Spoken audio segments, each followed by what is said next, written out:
हमारी पार्टी के सामने समझौता करते हैं, सब समझौता करते, लेकिन मैं नहीं झुका, मैं झुकने वाला हूं। मैं झुक जाता तो शायद इतना जेल में नहीं रहना पड़ता। हम जेल चले गए, लेकिन हमने कभी दंगाई पार्टी से समझौता नहीं किया। ना हम भाजपा के सामने कभी झुके हैं और ना ही कभी झुकेंगे। अगर हमने भाजपा से समझौता कर लिया होता तो मैं उतने दिनों तक जेल में नहीं रहता। ये कहना है बिहार के पूर्व मुख्यमंत्री लालू प्रसाद यादव का।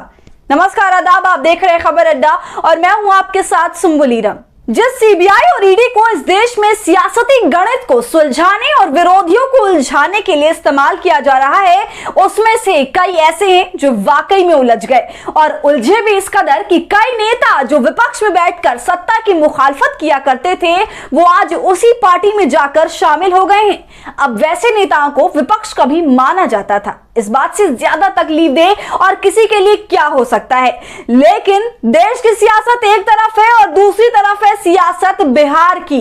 बीजेपी राज में सीबीआई ईडी की भागदौड़ से जहां एक और कई नेताओं ने अपने रंग बदल लिए, तो वहीं बिहार में लालू ये दावा ठोक रहे हैं कि उन्होंने जेल जाना तय किया, लेकिन दंगाइयों के साथ हाथ मिलाना नहीं। जी हां, लालू प्रसाद यादव ने जेल से आने के बाद अपना सबसे बड़ा प्रहार बीजेपी पर कर दिया है। उन्होंने बीजेपी को दंगाइयों की पार्टी बता दिया है।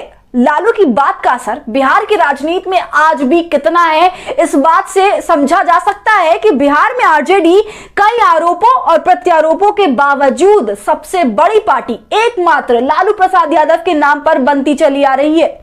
और जब सब इस बात की उम्मीद कर रहे थे कि लालू यादव जेल से बाहर आने पर अपने तेवर में नरमी लाएंगे, लेकिन जिस अंदाज में लालू ने वापसी की है, उसने तो पहले बीजेपी से बिहार छीन लिया और अब लालू बीजेपी को ही ऐसे नामों से बुलाते हुए नजर आ रहे हैं, जिसमें सबसे ताजा नाम है बीजेपी को दंगाई बता देना। बीजेपी के साथ साथ लालू नेताओं पर भी हमलावर दिखे, जिन्होंने बीजेपी के सामने घुटने टेक दिए। और लालू इस बात को अब 2024 के आम चुनावों से पहले जमकर उठा रहे हैं कि कैसे बीजेपी की सीबीआई ईडी की पॉलिटिक्स के सामने भी वो नहीं झुके और उन्होंने जमकर उसका विरोध किया।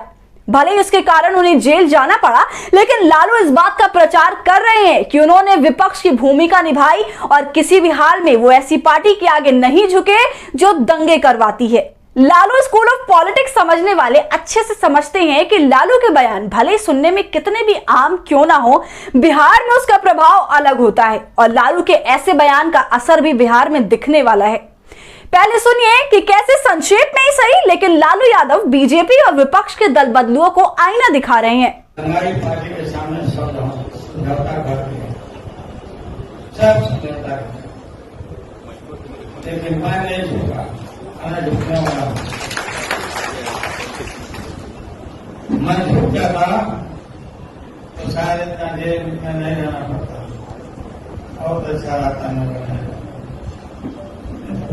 बिहार की पैठ दिल्ली में कितनी है, इस बात से समझिए कि बिहार की 40 सीटें सत्ता के समस्त समीकरण ही बना और बिगाड़ सकती हैं। चाहे बीजेपी की बिहार से हाल के दिनों में हुई विदाई बीजेपी को उतनी ना चुभ रही हो, लेकिन बिहार में अगर लालू अपने बयानों का जादू चला ले गए तो फिर 2024 में बिहार बीजेपी के लिए सिर्फ सपना ही रह जाएगा। और लालू अपनी रसूख का इस्तेमाल कैसे करना है और कैसे तेजस्वी के चेहरे के साथ बढ़ रही आरजेडी को नई ताकत देनी है, ये अच्छे से जानते हैं। और लालू अब अपनी गिरफ्तारी को आरजेडी के लिए बैकफुट पर खड़े होने का कारण नहीं बनने देना चाहते हैं और यही कारण है कि अब लालू बीजेपी के सामने अपनी गिरफ्तारी को सीबीआई ईडी की धौंस के सहारे चल रही राजनीति के काट के तौर पर इस बयान के साथ पेश कर दिया है।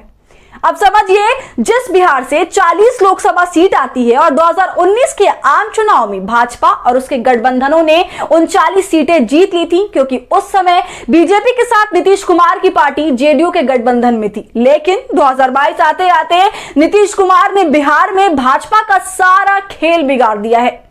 पहले नीतीश कुमार ने भाजपा का साथ छोड़ आरजेडी के साथ गठबंधन कर सरकार बनाई और 2024 के चुनाव से पहले भाजपा को तगड़ा झटका दे दिया, क्योंकि बिहार की सत्ता से भाजपा का जाना शायद मोदी और शाह की जोड़ी को उतना ना खले, लेकिन 2024 में बिहार में चुनावी समीकरण कैसा रहने वाला है, यह सोचकर ही भाजपा के नेताओं की अभी से नींद उड़ी हुई है। क्योंकि भाजपा को पता है कि बिहार में जब नीतीश और लालू के साथ मिल जाता है तो बाकी सबका सूपड़ा साफ हो जाता है। आपको याद होगा जब 2015 में बिहार में विधानसभा चुनाव हुआ था, तब आरजेडी और जेडीयू ने साथ मिलकर चुनाव लड़ा था और तब विपक्ष केवल 50-55 सीटों पर सिमट गया था। और ऐसे में आने वाले 2024 के चुनाव से पहले आरजेडी और जेडीयू के साथ रहती है तो लोकसभा चुनाव के नतीजे 2015 के विधानसभा चुनाव के नतीजों की तरह चौंकाने वाले होंगे। और नतीजे में चार चांद लगाने के लिए अभी से लालू प्रसाद यादव ने कमर कस ली है। आज उन्होंने खुलकर कह दिया कि वो जेल चले गए लेकिन दंगाई पार्टी से समझौता नहीं किया। तो लालू के बयान और सीबीआई ईडी के इस्तेमाल पर उनका बीजेपी का घेरा, दोनों पर क्या है आपकी राय? हमसे कमेंट सेक्शन में जरूर साझा कीजिए। वीडियो पसंद आने पर इसे लाइक और शेयर कीजिए और अगर आपने अब तक हमारे चैनल खबर अड्डा को यूट्यूब पर सब्सक्राइब नहीं किया है तो इसे फौरन सब्सक्राइब कर लीजिए।